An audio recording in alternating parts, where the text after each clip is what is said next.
The Joe Rogan Experience. The projection that you're telling me Elon has made about high income for everybody is a little bit like another version of that, right? It's like, okay, well, sex became relatively easy to access as a result of reliable birth control plus abortion. And then now wealth, the ability, purchasing power, is going to become trivial as a result of AI. I don't know if that's likely, but let's say that Elon is right about that.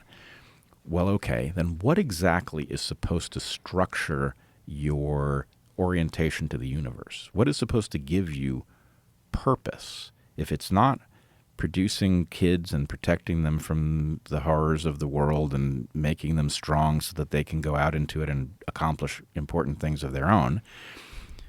And it's not creating wealth so that you will be rewarded and that your spouse will smile on you, whatever it is. Then what is human purpose? I think this is a terrifying prospect, that everything might be taken care of for us and leave human beings listless. Sure, that's certainly a possible outcome. But why is it that we have to make money a made-up thing that we created? Why is it that is what gives us purpose? Well, like, why is that our only motivation? And in absence of chasing food, housing, necessities, electricity, all that, if you don't ever have to worry about any of that stuff ever again, why is life dependent upon the pursuit of money? Is it just because we've grown accustomed to it and it's our way, and so we think that our way is the absolute only way? That doesn't make any sense. To me, it's like we can adapt to not living in fucking caves anymore. All right, we can adapt to cell phones. We can adapt to the idea that you don't have to spend your whole fucking life hoping to get a job you hate and working your ass off all the time because that's the only way to make it in this world. Well, that's a world that people made. It's a stupid design. It doesn't make any sense at all. And if somebody actually does come along and say, look, is this not socialism? It's not saying you can't earn money, but what if you had enough money that you didn't have to think about money? Like, if you think about that $37 trillion of this fucking country's in debt for, and how much wealth could potentially be generated by, we're talking about so much money floating around. If you just gave everybody in the country a real high income, livable life, so there's no more poverty anymore, how much crime would that solve, like instantaneously? How much crime would be solved, or future crime solved, if everybody lived at a high income level? It sounds completely insane. But imagine if everybody in the country makes at least $500,000 a year. You know how different the world is? Do you know how less violence there is, less suicides, less drug addictions? I'm not as convinced of this as you Really? are. No, I think things might get If no worse. one was ever poor? Well, I don't know what no one is ever poor means, because we obviously, even, the poorest person who isn't homeless currently, they have, indoor plumbing. They have a supercomputer in their pocket, access to, the world's information. They are, by many measures, just simply in absolute terms, vastly richer than anybody from 300 years ago. That's true, but it still sucks because it's not 300 years ago. It's 2025, and you have zero money, and you're eating ramen to just try to stay alive. It still sucks. It sucks, but the problem is what's really structuring the suckitude is the fact that you're losing in competition, that human beings are programmed by evolution to monitor the well-being of others. And so you can be wealthy and feel poor if those that you compare yourself to are vastly wealthier.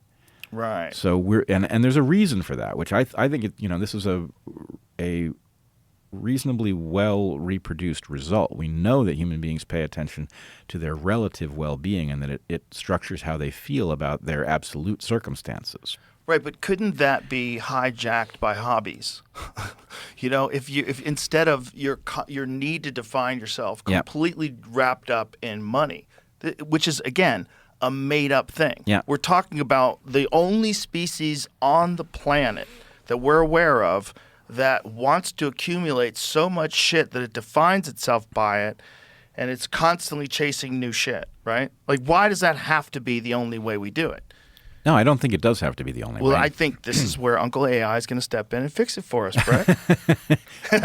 Well, This is certainly... the rose-colored glasses approach. Yes. Is that we realize our programming is entirely dependent upon this ridiculous idea that the pursuit of money is of importance above all. Because in our current situation, it is. In our current situation, if you have enough money to feed your kids, you can sleep better. That's just how it is. If you don't worry about your bills, you feel better. You have less pressure. That's just how it is. If you have enough money to go on vacation and enjoy yourself and relax, it's probably better for you. That's just how it is. And this is it's a weird thing that we've all fallen into, that this is the only way to succeed. The only way to succeed is to work super hard to get money, and that's the only currency.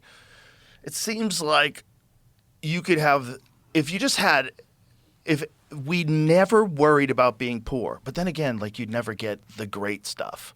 You never get the greatest artists who were in deep pain when they were young. You'd never get the great. Then again, with AI, you might not need them, because AI music is pretty fucking good, man. Pretty good. It's really catchy. Catchy is what it is. It's not good. It's catchy. Oh, dude, it's good. I don't want to do this because I do this with everybody, but have you ever heard the 50 Cent version of Yes, I have. What Up Gangsta? Yeah. You heard that one? Yeah, I think so. That's fucking good. It depends what you mean by good. It's good. It's objectively good. It's the fact that it's not a human being singing it is troublesome and very deeply problematic, but if you're being honest, it's great. It's a great fucking song. I'm going to push back on you there because what we are suffering from is the junkification of everything, right?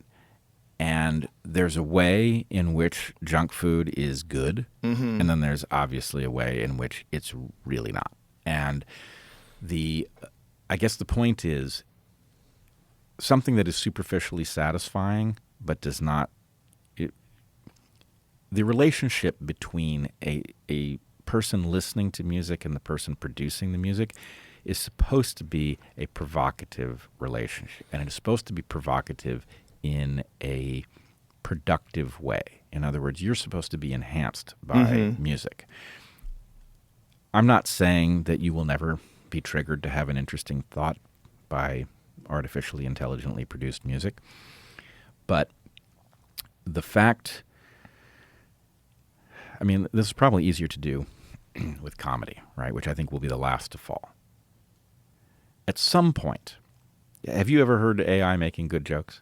Not yet. Yeah, not yet. But I bet it will. It will. It's got made competent jokes. I've seen AI fake comedians tell competent jokes, like pretty good, like that you would see at an open mic night when someone's got a little talent.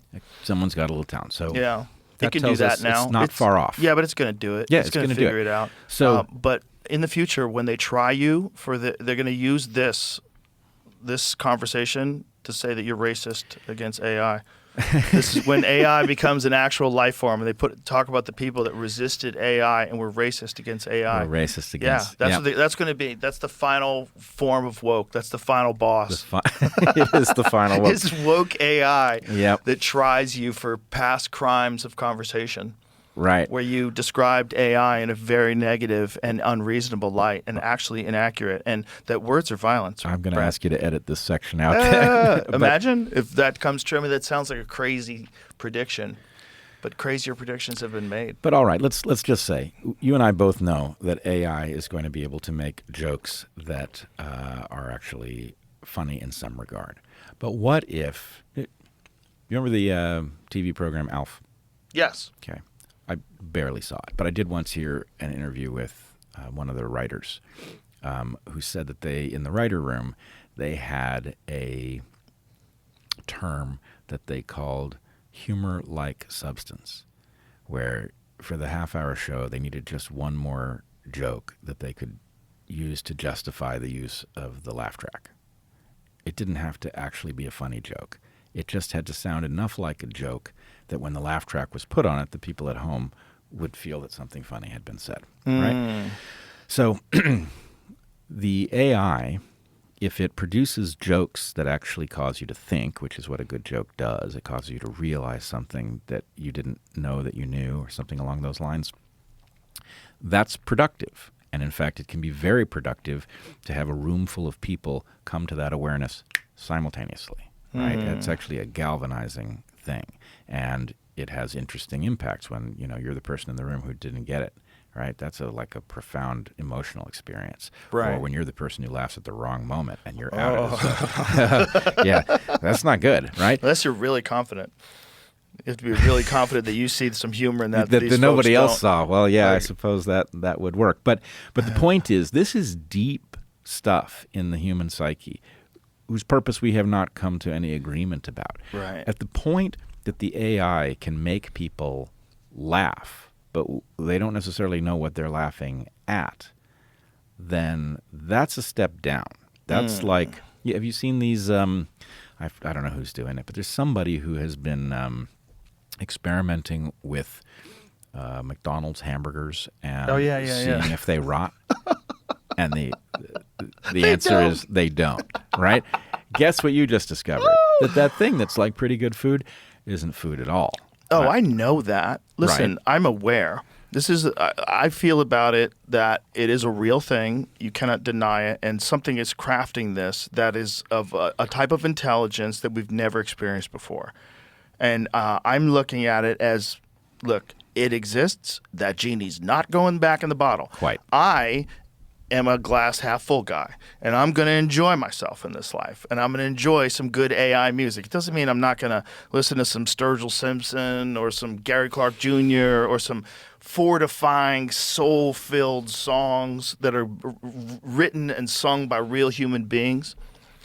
Yeah, I'm going to do that too. Ooh.